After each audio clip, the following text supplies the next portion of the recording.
중동은 조용한 날이 없는 것 같습니다. 중동 전쟁이 끝나니까 다른 분쟁이 번지고 있는 모양새인데요. 이번에는 튀르키예와 이스라엘 간의 갈등이 올라오고 있습니다. 오늘 이 내용 좀 제대로 보도록 하겠습니다. 바로 보시죠.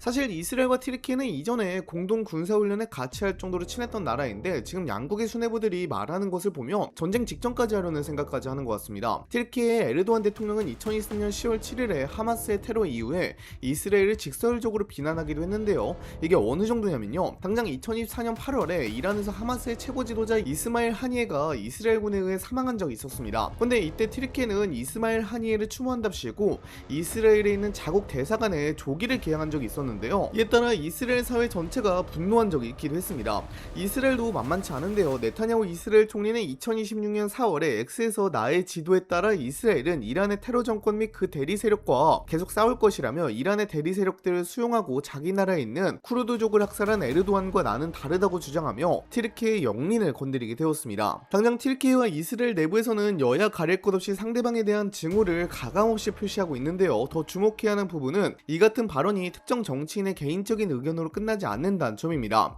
지금 이스라엘 정치권에서는 여당과 야당을 막론하고 튀르키예를 바라보는 시각이 빠르게 강경해지고 있습니다. 과거에는 이란을 가장 큰 안보 위협으로 규정했다면 이제는 튀르키예까지 같은 선상에서 거론하는 발언이 공개적으로 나오고 있는 겁니다. 나프탈리 베네트 전 총리가 튀르키예는 새로운 이란이라고 언급한 것도 이런 분위기를 보여주는 대표적인 사례입니다. 특히 앙카라가 언젠가는 테헤란과 같은 처지에 놓일 수 있다고까지 말한 것은 외교적 수사를 넘어 상당히 강한 경고성 메시지로 받아들여지고 있습니다. 이 정도 표현이라면 상대국을 잠재적인 군사적 위협으로 공식 인식하기 시작했다는 신호를 해석하는 시각도 적지 않습니다.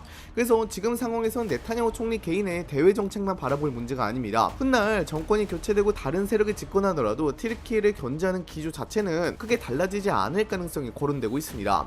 이스라엘 내부에서 이미 안보 인식이 바뀌고 있기 때문입니다. 미국도 이런 흐름을 예의주시하고 있습니다. 도널드 트럼프 미국 대통령 역시 이스라엘과 튀르키예 긴장 관계에 관한 질문을 받았을 때 적어도 내가 재임하는 동안 튀르키예가 이스라엘을 공격하는 일은 없을 것이라고 답했습니다. 이 발언도 여러 해석을 낳았습니다. 표면적으로는 충돌을 억제하겠다는 의미지만 반대로 말하면 미국도 두 나라 사이의 군사적 긴장이 실제 충돌로 이어질 가능성을 충분히 염두에 두고 있다는 뜻으로도 볼 수 있습니다. 미국 대통령이 이런 질문 자체를 받을 정도라는 것만 봐도 양국 관계가 이미 일반적인 외교 갈등 수준을 넘어섰다는 점을 보여주는 대목입니다. 이스라엘과 튀르키예 갈등은 최근 갑자기 시작된 문제가 아닙니다. 현재 대립구도를 이해하려면 에르도안 대통령이 집권한 이후 두 나라의 관계가 어떻게 변했는지를 함께 살펴볼 필요가 있습니다. 사실 양국은 한때 중동에서 보기 드문 협력 관계를 유지했던 국가였습니다. 튀르키예는 이스라엘이 건국된 직후 국가로 인정한 최초의 이슬람권 국가 가운데 하나였고 군사와 정보 분야에서도 협력을 이어왔습니다. 양국은 합동 군사훈련을 실시하기도 했고 방산협력과 무역 규모도 꾸준히 확대되면서 전략적 파트너라는 평가까지 나왔습니다. 그러나 2003년 에르도안 대통령이 집권한 이후 외교 노선이 점차 변화하기 시작했습니다. 에르도안 정부는 팔레스타인 문제를 외교의 핵심 의제로 내세우기 시작했고 이스라엘에 대한 비판 수위도 갈수록 높아졌습니다. 결정적인 전환점은 2010년에 발생했습니다. 당시 가자지구 봉쇄를 뚫고 구호물자를 전달하려던 선단 가운데 튀르키예 구호단체가 운영하던 선박을 이스라엘군이 공해상에서 강제 진압하는 과정에서 충돌이 발생했고 튀르키예인 10명이 목숨을 잃었습니다. 이 사건은 튀르키예 사회에 큰 충격을 안겼고 양국 관계는 급격히 얼어붙었습니다. 외교관이 소환되고 군사 협력도 사실상 중단되면서 오랫동안 이어졌던 신뢰가 크게 흔들렸습니다. 이후에도 관계 회복을 위한 시도가 있었지만 갈등은 반복됐고 가자지구에서 충돌이 발생할 때마다 양국의 외교적 대립도 함께 격화되는 모습이 이어졌습니다. 여기에 에르도안 대통령이 추진해온 이른바 신오스만주의 노선도 이스라엘이 민감하게 바라보는 요소입니다. 튀르키예는 중동과 동지 중에 북아프리카, 코카소스 지역에서 영향력을 확대하려는 움직임을 계속 보여왔고 시리아와 리비아에 군사적으로 개입하는 등 적극적인 대외 정책을 펼쳐왔습니다. 에르도안 대통령 역시 여러 차례 예루살렘 문제를 언급하며 이슬람 세계의 지도적 역할을 강조했습니다. 이스라엘로서는 이런 움직임이 팔레스타인 문제를 넘어 자국의 안보 환경 전체를 흔들 수 있는 변수로 인식되고 있습니다. 그래서 지금의 갈등은 외교적 감정 싸움 수준이 아니라 서로의 장기적인 전략과 지역 질서를 둘러싼 이해관계가 정면으로 충돌하고 있는 상황으로 보는 시각이 점점 늘어나고 있습니다.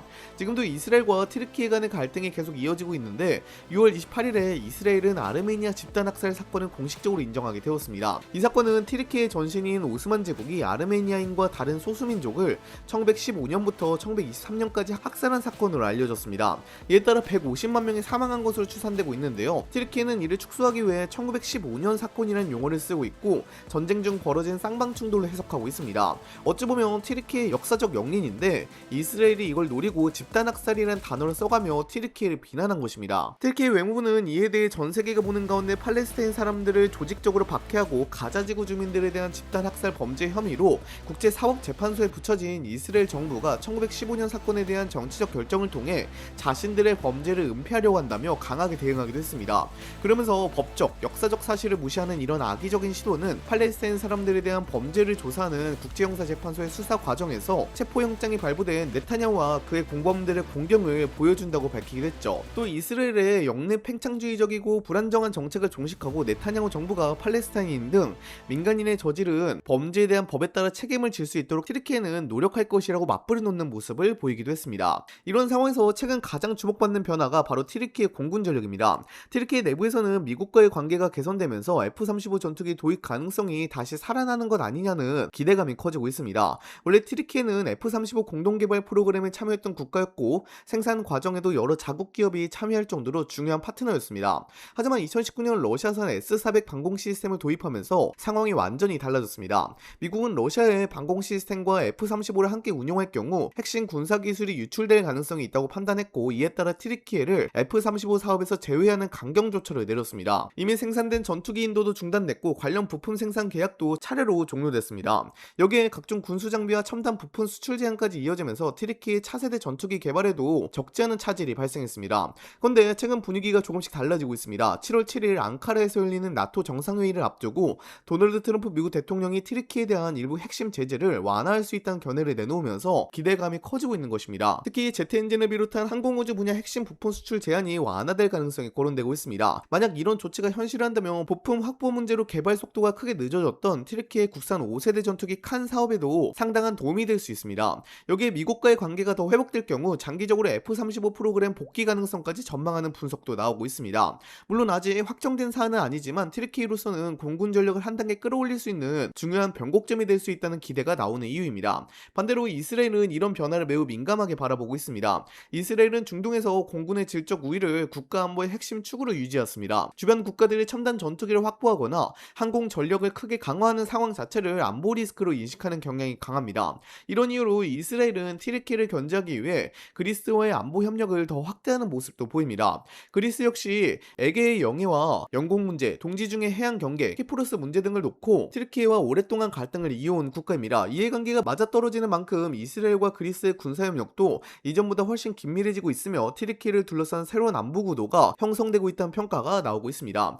이런 갈등 속에서 가장 난처한 처지에 놓인 나라는 미국입니다. 미국은 이스라엘과 튀르키예 모두를 핵심 전략 자산으로 보고 있기 때문입니다. 이스라엘은 미국의 중동 정책에서 가장 중요한 동맹국으로 평가받고 있으며 막대한 군사 지원과 정보 협력을 이어오고 있습니다. 반면 튀르키예는 나토 회원국 가운데 두 번째로 큰 규모의 군대를 보유하고 있고 유럽과 중동, 흑해를 연결하는 지정학적 요충지를 차지하고 있습니다. 특히 보스포루스 해협과 다르달레스 해협을 통제하고 있다는 점은 미국으로서도 매우 중요한 요소입니다. 흑해로 진출하는 군함 대부분이 이 해협을 통과해야 하므로 러시아를 견제하는 전략에서도 튀르키예의 역할은 매우 큽니다.